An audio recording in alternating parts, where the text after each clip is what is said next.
धीरे, और धीरे बोलो।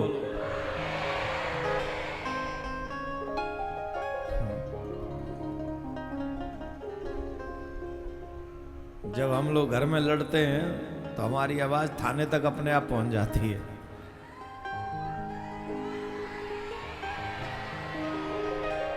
लड़ने के नाम पे याद आ गया, पानीपत तो लड़ने में माहिर है। यहाँ बड़ी बड़ी ऐतिहासिक लड़ाइयाँ लड़ी गई हैं और भारत का नाम रोशन किया है पानीपत ने प्रारंभ से ही। और हमको लगता है जब कुरुक्षेत्र में युद्ध हुआ होगा तो निश्चित सेना यहाँ तक खड़ी होगी। और वो महाभारत का युद्ध जहाँ धर्म और अधर्म के बीच का था, जहाँ धर्म की विजय हुई, उसका भी हिस्सा पानीपत अवश्य रहा होगा। तो ऐसा सुंदर स्थान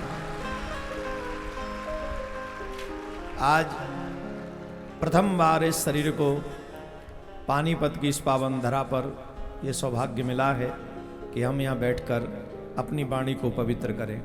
आप लोग तो सुयोग्य हैं।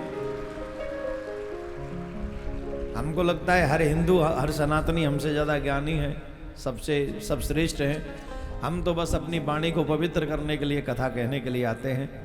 आप लोग उसे कितना कैच कर सकते हैं या उसको अपने जीवन में कितना अप्लाई कर सकते हैं, ये आपके ऊपर डिपेंड है। डॉक्टर दवा दे सकता है, लेनी है कि नहीं लेनी वो आपके ऊपर निर्भर है।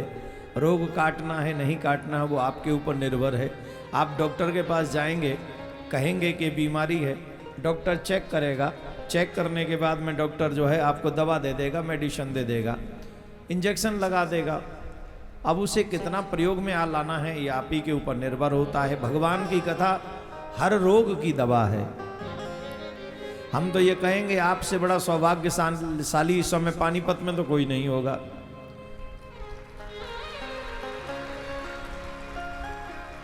वो इसलिए क्योंकि वैशाख मास में श्रीमद् भागवत हो रही है, वैशाख मास में। और कथा भागवत जो पुराण है वो श्रीधाम वृंदावन से आए और एक ब्रजवासी बालक आपको कथा सुनाए।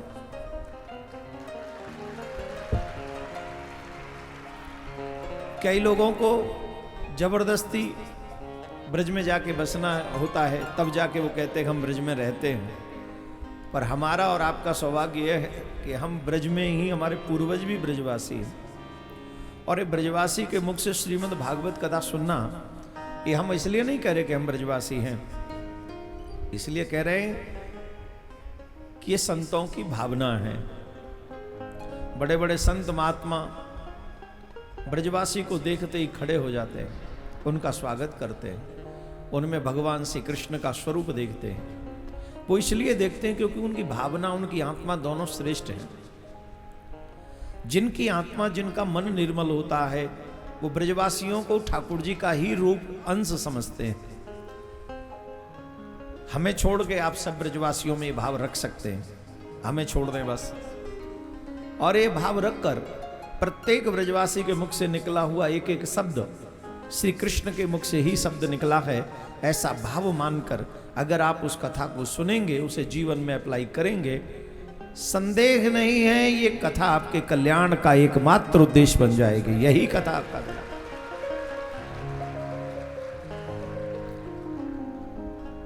हम कह रहे थे आप भाग्यवान इसलिए हैं कि पानीपत में इतने ही लोग तो नहीं हैं जितने यहाँ पंडाल में अभी आए हैं, और अभी तो आ ही रहे हैं। खैर आएंगे भी 7 बजे तक, क्योंकि हम लोगों का स्वभाव है 4 बजे का मतलब है चलेंगे धीरे से, 8 बजे तक चलेंगे। जितने ईमानदारी से आप नोट कमाते हो, पैसे के लिए मरते हो, उतनी ईमानदारी से अगर आप भागवत कथा सुनने में मन लगा लो, हम विश्वास करते हैं इस बात का कि ठाकुर जी आपके पीछे पीछे डोलेगा। आपको नहीं डोलना पड़ेगा ठाकुर जी के पीछे। जैसे अभी आप लक्ष्मी के पीछे भाग रहे हो ना, या निद्रा के पीछे भाग रहे हो। गर्मी पड़ रही है महाराज, एसी में सो रहे थे, कैसे 4 बजे आ जाएं, क्यों नहीं आओगे? बोले गर्मी पड़ रही है। ईमानदारी से बताओ, कथा पंडाल में क्या गर्मी चिता से भी ज्यादा है? जवाब दो। चिता में ज्यादा गर्मी होगी कि कथा पंडाल में? जोर से बोलो। तो फिर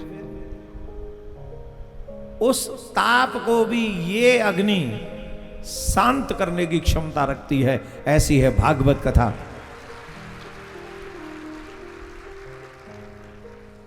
but first I need your dedication, समर्पण। धन्यवाद के पात्र हैं वो जो 4 बजे से पहले आ गए थे, चाहे वो 2 आए हो चाहे 200। जो 4 बजे से पहले आए वो मेरे लिए बहुत आदरणीय है, क्योंकि आज पहला दिन है और पहले ही दिन 4 बजे आ जाना, उससे पहले आ जाना, समय से पहले, तो हम समझ सकते हैं कि आपके मन में ठाकुर जी की कथा के प्रति लालच होगा।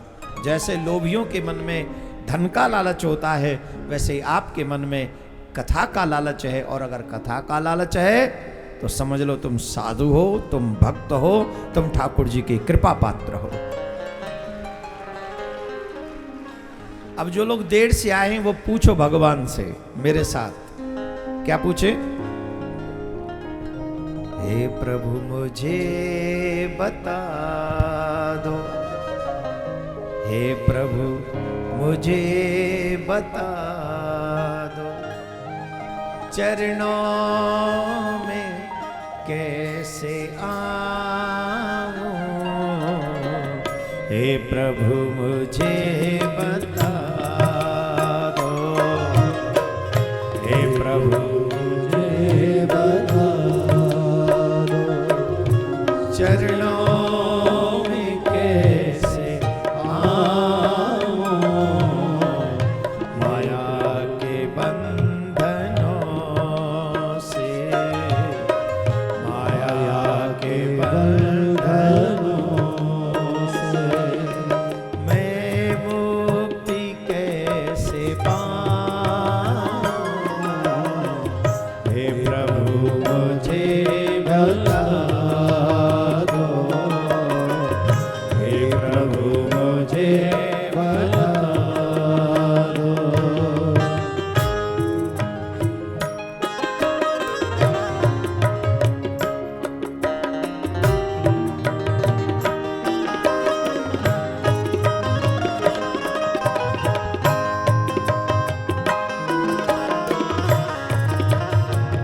हरि बोल।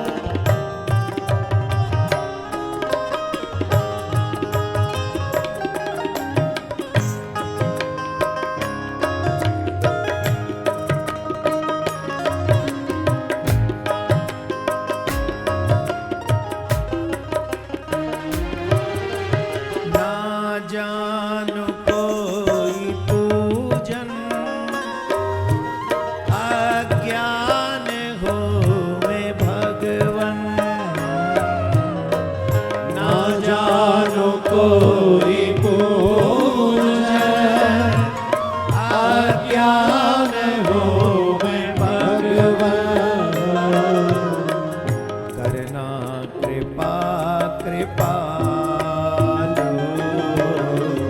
करना कृपा कृपालु, बंधन से छूट जाऊं, हे प्रभु मुझे बता दो, चरणों में कैसे आऊं, हे प्रभु मुझे बता दो, हे प्रभु मुझे बता दो।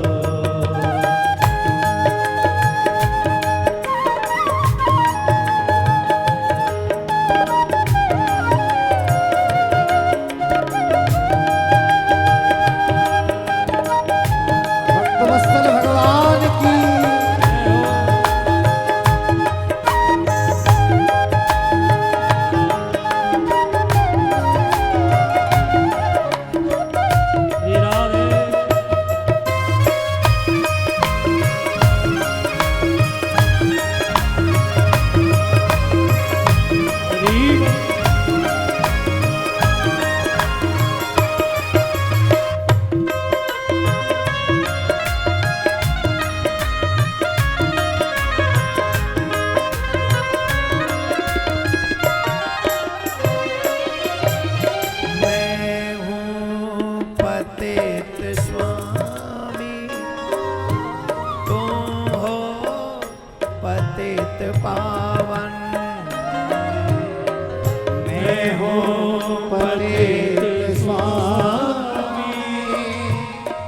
तुम हो पतित पावन, अवगुण भरा हृदय, अवगुण भरा हृदय, कैसे तुम्हें दिखाऊं, मुझे बता दो चरणों में कैसे आऊं, हे प्रभु मुझे बता दो, हे प्रभु मुझे बता दो।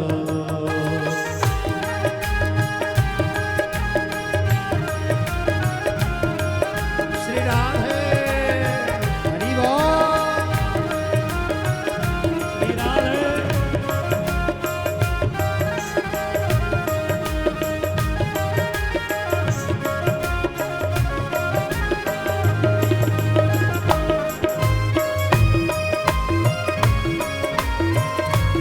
दयालु भगवान की जय हो।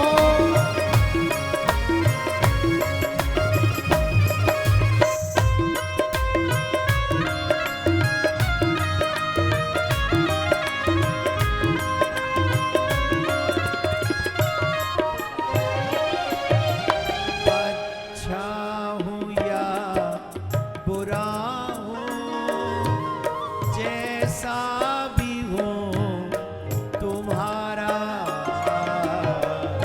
अच्छा हूँ या बुरा हूँ, जैसा भी हूँ तुम्हारा, ठुकराओ ना मुझे अब, ठुकराओ ना मुझे चरणों में सर झुकाऊं, हे प्रभु मुझे बता दो, हे प्रभु मुझे बता दो। भगवान इतना कीजिए, अपनी ही भक्ति दीजिए, भगवान इतना कीजिए, अपनी भक्ति दीजिए, हो प्रेम आप ही से, वो प्रेम आप ही से, तुमको ना भूल पाऊं, हे प्रभु मुझे बता दो, चरणों में कैसे आओ, हे प्रभु मुझे बता दो, हे प्रभु मुझे बता दो, हे प्रभु मुझे बता दो।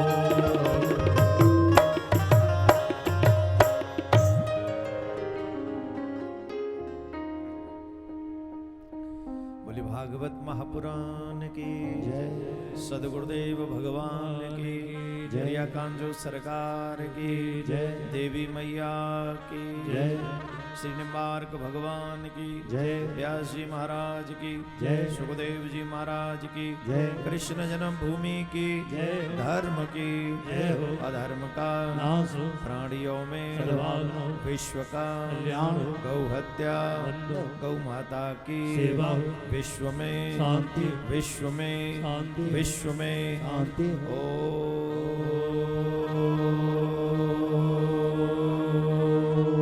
शांति शांति शांति।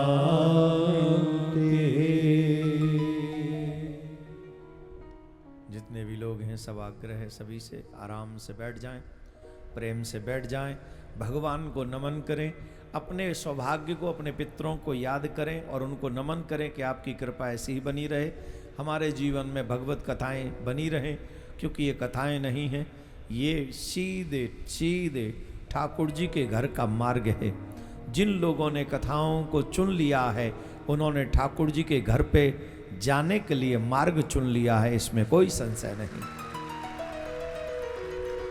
तो आप लोग दोनों हाथ जोड़िए, भागवत का प्रथम श्लोक मेरे पीछे बोलिए। भागवत का प्रथम श्लोक उच्चारण करेंगे, जहां हैं वहीं बैठ जाएंगे।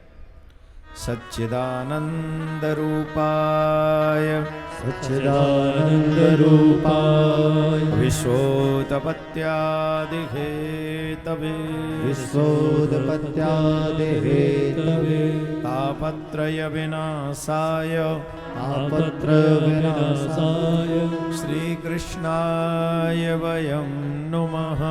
श्रीकृष्णाय वयं नुमः। श्रीकृष्णाय वयं नुमः। श्रीकृष्णाय वयं नुमः। श्रीकृष्णाय वयं नुमः।